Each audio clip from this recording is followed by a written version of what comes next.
और अब जयपुर से बड़ी खबर, जहां सीएम भजनलाल शर्मा गोविंद देव जी मंदिर पहुंचे। आराध्य देव गोविंद देव जी मंदिर में मंगला आरती के दर्शन उन्होंने किए। पूजा अर्चना कर प्रदेश की सुख समृद्धि की प्रार्थना की। मंदिर में आए भक्त जनों से मुख्यमंत्री भजनलाल शर्मा ने मुलाकात भी की और मंदिर प्रशासन से सुविधाओं के बारे में भी जानकारी ली। आराध्य देव गोविंद देव जी मंदिर में मंगला आरती के दर्शन किए मुख्यमंत्री भजनलाल शर्मा ने, और ऐसे में पूजा अर्चना कर प्रदेश के खुशहाली की कामना उन्होंने की। मंदिर प्रशासन से सुविधाओं के बारे में भी जानकारी ली। तो आराध्य गोविंद देव जी मंदिर में मंगला आरती के दर्शन किए अपनी धर्म पत्नी के साथ और पूजा अर्चना कर प्रदेश की खुशहाली की कामना मुख्यमंत्री भजनलाल शर्मा ने की। और इस दौरान मंदिर प्रशासन से मंदिर में सुविधाओं के बारे में भी जानकारी ली। साथ ही बड़ी संख्या में जो दर्शन करने के लिए श्रद्धालु पहुंचे हुए थे उनसे भी मुख्यमंत्री भजनलाल शर्मा ने मुलाकात की। तो जयपुर के आराध्य देव गोविंद देव जी मंदिर में पहुंचकर मुख्यमंत्री भजनलाल शर्मा ने दर्शन पूजन किए अपनी धर्मपत्नी के साथ।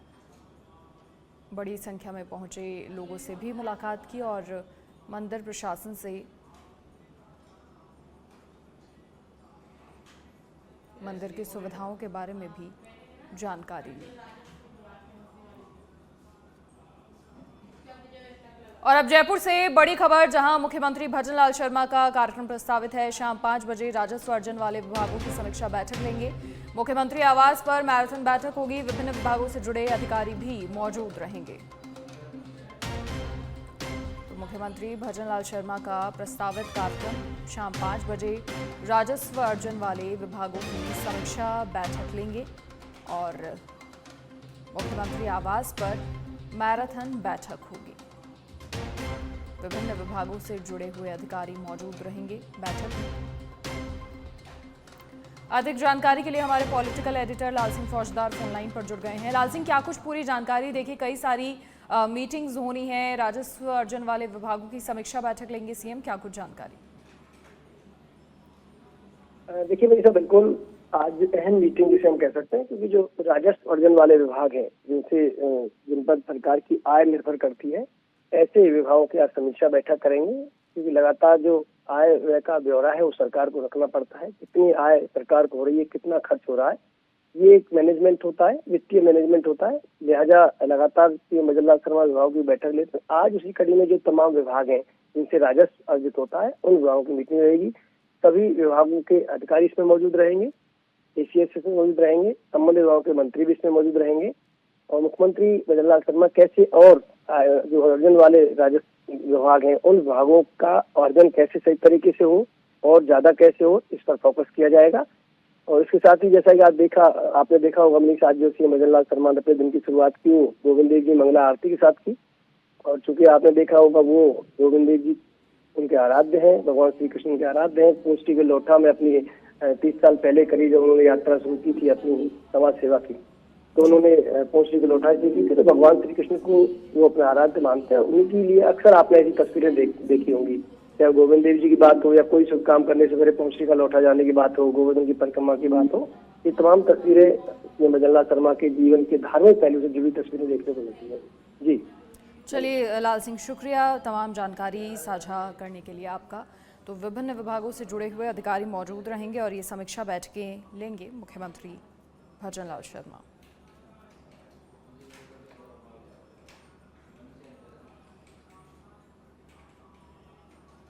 और अब दौसा से बड़ी खबर का रुख करेंगे। दौसा के सिकराय से खबर, जहां पीलूपुरा में गुर्जर समाज की महापंचायत पीलूपुरा में बड़ी संख्या में जाएंगे गुर्जर समाज के लोग। सिकंदरा चौराहे पर गुर्जर समाज के लोग एकत्रित होंगे। एकत्रित होकर पीलूपुरा में होने वाली महापंचायत के लिए रवाना होंगे। महापंचायत से पहले भरतपुर के बयाना में सुरक्षा बढ़ा दी गई है। गुर्जर आंदोलन की 17वीं बरसी पर घोषणा हुई थी। गुर्जर आरक्षण संघर्ष समिति अध्यक्ष विजय बैंसला ने घोषणा की थी। महापंचायत में एमबीसी आरक्षण को 9वीं अनुसूची में शामिल करने सहित कई महत्वपूर्ण मुद्दों पर चर्चा होगी। विजय बैंसला के नेतृत्व में अब तक 300 से ज्यादा गांवों में पीले चावल बांटे जा चुके हैं। गुर्जर समाज ने प्रत्येक घर से लोगों को जाने के लिए आह्वान किया है। तो अधिक जानकारी के लिए सहयोगी विष्णु आशीर्वाद फोन लाइन पर जुड़ गए हैं। विष्णु, देखिए आज ही महापंचायत होनी है, क्या कुछ पूरी अपडेट, क्या प्रशासन की ओर से भी तैयारी है? जब आपको बताना चाहते तो पीलूपुरा में गुर्जर समाज की महापंचायत हो रही है और वो नवी सूची में अपने जो गुर्जर समाज के जो 5 एमबीसी है उसमें डलवाने के लिए ये बड़ा आंदोलन है और इसके नेतृत्व जो विजय फैसला कर रहे हैं और इस बड़ी संख्या में दौसा जिले से और आसपास के जिले से भी बड़ी संख्या में गुर्जर समुदाय के लोग जाएंगे और सिकंदरा में भी बड़ी संख्या में लोग अभी से एकत्रित होने लगे हैं और उसके बाद 9-10 बजे के आसपास सभी आसपास के जो लोग एकत्रित होंगे उसके बाद में पीलूपुरा के लिए एक साथ रवाना होंगे, क्योंकि गुर्जर समाज की पहले से ही लंबे समय से मांग करते आए रहे हैं कि नवी सूची में हमको जो शामिल किया जाए और इसको लेकर कई बार पहले भी आंदोलन हो चुके हैं और ये जो गुर्जर आंदोलन है जो दौसा ने पूरे राजस्थान से पूरे देश भर में पहले भी क्यों हुआ, जिसमें बड़ी जो लोग हैं इनकी आहुति भी लगी है, उसके बावजूद भी जो सिकंदरा में जो शहीद स्मारक बनाया गया है उसमें 72 शहीदों की मूर्ति लगाई गई, तो यह न कहीं जो गुर्जर समाज है बड़ी कुर्बानियों इन्होंने आरक्षण के लिए दी और उसके लिए आज विजय फैसला के नेतृत्व में पीलूपुरा में गुर्जरों की महापंचायत आयोजित की जाएगी। उस पंचायत में ये निर्णय होगा कि आगे की रणनीति तय की जाएगी कि किस तरह का आगे आंदोलन किया जाएगा कि नहीं किया जाएगा। सरकार से वहां पर आके टेबल की बात की जाएगी, क्या इस तरह की पूरी जो इस गुर्जर महापंचायत में होगी और इसको लेकर प्रशासन भी अलर्ट मोड पर है, चप्पे चप्पे पुलिस बल तैनात है और हर गतिविधि पर नजर रखे हुए हैं। जी विष्णु, देखिए बड़ा सवाल ये भी कि क्योंकि ये महापंचायत हो रही है और ऐसे में मुझे लगता है हर किसी को वो 20 साल पुराना दौर बिल्कुल याद आ रहा है जब गुर्जर आरक्षण आंदोलन हुआ था, काफ़ी नुकसान भी उसमें हुआ था। कुछ अपडेट बातचीत हो रही होगी तो ऐसा कुछ तो सामने नहीं आएगा आने वाले समय में, या इस महापंचायत के जरिए जो मांगे हैं वो पहुंचाई जाएंगी आगे, क्योंकि सरकार लगातार कह रही है, मंत्री बेडम कह चुके हैं कि बातचीत का रास्ता खुला है। तो बातचीत का रास्ता ठीक है कि जो गृह राज्य मंत्री जो मैडम ने उन्होंने कह दिया कि बातचीत से होगा, लेकिन गुर्जर पंचायत है ये जो महापंचायत होगी उसमें ये कि जो समाज जो भी कुछ निर्णय होगा समाज के टेबल पर यानी जो इस महापंचायत और समाज के बीच में होगा, कि पहले भी कई बार इस तरह की बातें आई है कि सरकार कहती है कि मैं जयपुर में आके हमसे यहाँ टेबल बैठ के बात करें, लेकिन गुर्जर समाज ये चाहता है कि हमारे सभी समाज के बीच में जो भी कोई निर्णय हो वहाँ और इसी को लेकर इस महापंचायत में भी यही शायद यही तय होगा कि जो भी कुछ निर्णय हो सरकार की जो कोई मांग हो या इनकी जो मांग जिसकी जो किसी भी चीज पर समझौता हो वो समाज के बीच इस महापंचायत में हो, ये इसलिए इन्होंने पहले से रणनीति बना रखी है और जो एक संघर्ष समिति पूरी बना रखी है जो इस चीज को देख रही है।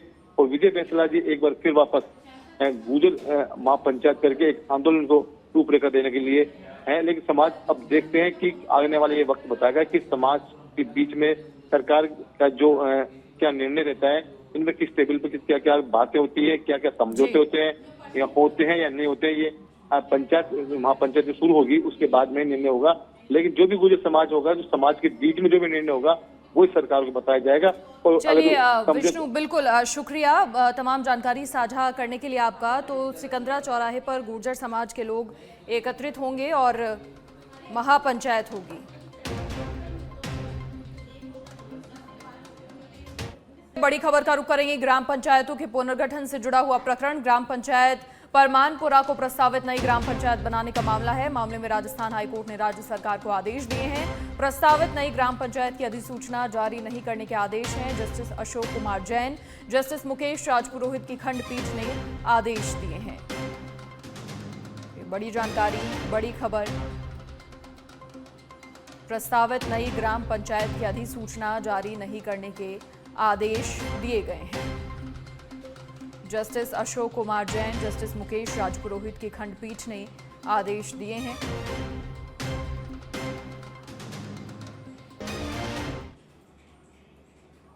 और डूंगरपुर के सीमलवाड़ा से खबर है, जहां डूंगरपुर में पंचायत उपचुनाव 2025 का मामला, जिला परिषद की सीट पर नहीं होगा मतदान।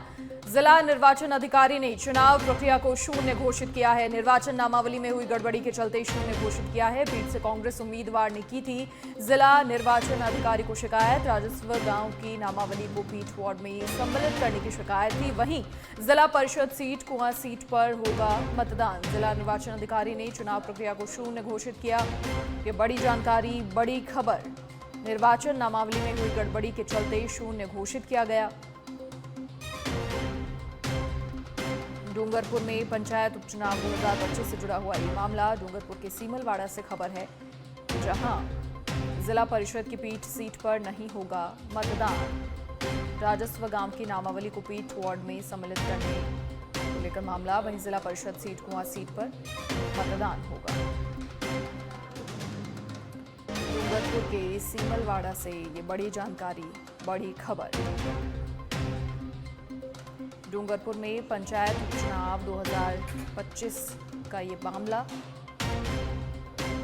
जिला परिषद की पीठ सीट पर मतदान नहीं होगा। जिला निर्वाचन अधिकारी ने चुनाव प्रक्रिया को शून्य घोषित कर दिया। अधिक जानकारी के लिए सहयोगी तनुज फोन लाइन पर जुड़ गए हैं। तनुज, क्या कुछ ये पूरा मामला, क्या अपडेट? निर्वाचन नामावली में गड़बड़ी हुई थी जिसके चलते चुनाव प्रक्रिया को शून्य घोषित यहां पर कर दिया गया है।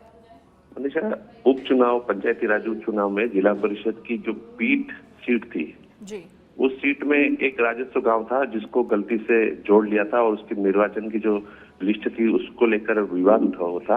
तो देर रात को जिला कलेक्टर ने उस सीट का चुनाव निरस्त कर दिया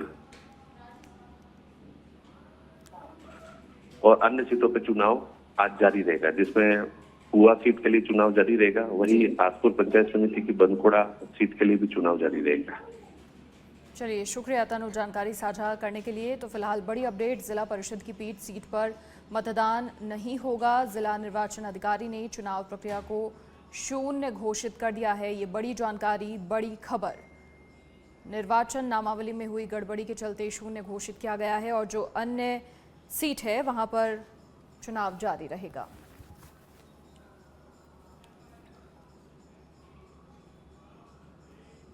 और अब जयपुर से बड़ी खबर, जहां इंजीनियरिंग सेवा प्रारंभिक परीक्षा 2025 आज है और आज देश भर में आयोजित होगी परीक्षा। जयपुर में कुल 11 परीक्षा केंद्रों पर आयोजित होगी परीक्षा। जयपुर में 4,867 अभ्यर्थी परीक्षा के लिए पंजीकृत हुए। इंजीनियरिंग सेवा प्रारंभिक परीक्षा 2025 आज है, ये बड़ी जानकारी। आज देश भर में आयोजित होगी ये परीक्षा। जयपुर में कुल 11 परीक्षा केंद्रों पर परीक्षा आयोजित होगी। जयपुर में 4,867 अभ्यर्थी परीक्षा के लिए पंजीकृत हैं। जयपुर से खबर, जहां इंजीनियरिंग सेवा प्रारंभिक परीक्षा 2025 आज है। देश भर में ये परीक्षा आज होगी आयोजित और जयपुर में 11 परीक्षा केंद्र हैं जहां पर ये परीक्षा होनी है और 4,867 अभ्यर्थी परीक्षा देंगे। और लगातार जानकारी भी आपके साथ साझा कर रहे हैं। परीक्षा जयपुर में 11 केंद्रों पर होने वाली है और यहाँ पर 4,867 अभ्यर्थी हैं जो ये परीक्षा देंगे। परीक्षा के लिए तमाम इंतजामात भी यहाँ पर किए गए हैं। फिलहाल अगली खबर का रुख करेंगे। प्रदेश में पश्चिमी विक्षोभ का असर खत्म हो गया है। देश के उत्तरी इलाकों में गर्मी ने तेवर दिखाने शुरू कर दिए हैं। लगभग पूरा ज्येष्ठ महीने में राहत देने के बाद अब पारे में उछाल। अधिकतर शहरों में पारा 40 डिग्री के पार। जैसलमेर और बीकानेर में 45 डिग्री पार कर गया है टेम्परेचर। दिन और रात के पारे में 3 से 5 डिग्री तक की बढ़ोतरी हुई है। कल से हीट वेव चलने और तेज गर्मी पड़ने का अलर्ट है। कई शहरों में दिन का पारा हो सकता था 46 डिग्री से अधिक। 14 जून तक प्रदेश में मौसम शुष्क रहेगा। जैसलमेर और बीकानेर में 45 डिग्री पार कर गया टेम्परेचर। दिन और रात के पारे में 3 से 5 डिग्री तक की बढ़ोतरी दर्ज की गई है। कल से हीट वेव चलने और तेज गर्मी पड़ने का भी अलर्ट जारी किया गया है।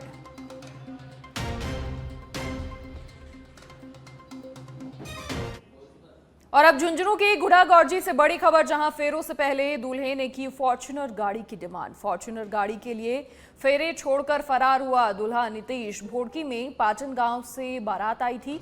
वरमाला होने के बाद दूल्हे ने दहेज में फॉर्च्यूनर गाड़ी की मांग कर दी। लड़की वालों के मना करने पर शादी करने के लिए मना कर दिया। भोड़की निवासी निधि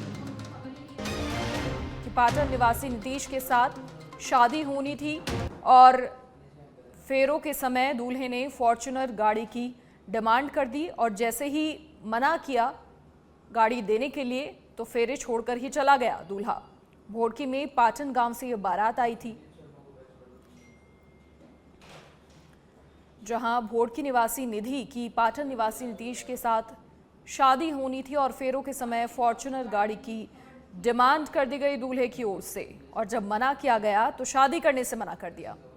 अधिक जानकारी के लिए सहयोगी सुजीत फोन लाइन पर जुड़ गए हैं। सुजीत, जहां एक तरफ दहेज प्रथा खत्म करने की बात हो रही है, वहीं एक तबका ऐसा भी है जहां खुलेआम दहेज की मांग कर ली जाती है। जी बिल्कुल मनीषा, आपको बता दूं कि झुंझुनू के गुडागौर जी का ये पूरा मामला है, जहां फेरों से इन वक्त पहले दूल्हे ने है वो फॉर्च्यूनर गाड़ी की डिमांड कर दी। इस लालची दूल्हे ने दहेज के लिए फेरे छोड़कर आया, वो मौके से फरार हो गया। बोडकी के पाटन गांव से पूरी बारात आई थी और वरमाला होने के बाद है ये पूरा घटनाक्रम हुआ था। दहेज में फॉर्च्यूनर गाड़ी की मांग की गई थी वरमाला के बाद, लेकिन लड़की वालों ने फेरे से वो फॉर्च्यूनर गाड़ी के लिए मना कर दिया। उसके बाद लड़का है वो आधी बारात लेकर वहां मौके से फरार हो गया। दूल्हा नीतीश है वो मौके से फरार हो गया। वहीं आधी बारात है वो और आधी रात को बोडकी के अंदर पाटन गांव के अंदर ही रही थी और नीतीश के साथ है वो शादी होनी थी निधि की पाटन गांव के लिए, लेकिन दहेज के अंदर लालची दूल्हे ने है वो फॉर्च्यूनर गाड़ी की मांग की थी। उसके बाद फॉर्च्यूनर गाड़ी देने से मना किया तो वह दूल्हा है आधी रात को मौके से फरार हो गया। जी जानकारी गई प्रशासन तक? जी बिल्कुल, अभी पूरे मामले को लेकर प्रशासन को जानकारी दे दी गई है। उसके बाद प्रशासन है वो पूरे घटनाक्रम की जांच में जुट गया। जी चलिए सुजीत, शुक्रिया जानकारी साझा करने के लिए आपका। तो फेरों से पहले फॉर्च्यूनर गाड़ी की डिमांड यहां पर दूल्हे ने की और जब मना कर दिया गया लड़की के परिजनों की ओर से तो शादी छोड़कर मौके से फरार हो गया दूल्हा। बीकानेर की खाजूवाला से बड़ी खबर, जहां 15 वर्षीय नाबालिग के साथ गैंग रेप का मामला सामने आया है। दवाई दिलवाने के बहाने ले जाकर गैंग रेप किया। पीड़िता के भाई ने खाजूवाला पुलिस थाने में मामला दर्ज करवाया। 2 पुरुष और 1 महिला के खिलाफ दर्ज हुआ पॉक्सो एक्ट में मामला दर्ज। और पीड़िता का परिवार ईंट भट्टे पर मजदूरी का काम करता है। खाजूवाला डीवाईएसपी अमरजीत चावला मामले की जांच कर रहे हैं। दवाई दिलवाने के बहाने ले जाकर दुष्कर्म किया। पीड़िता के भाई ने खाजूवाला पुलिस थाने में मामला दर्ज करवाया है।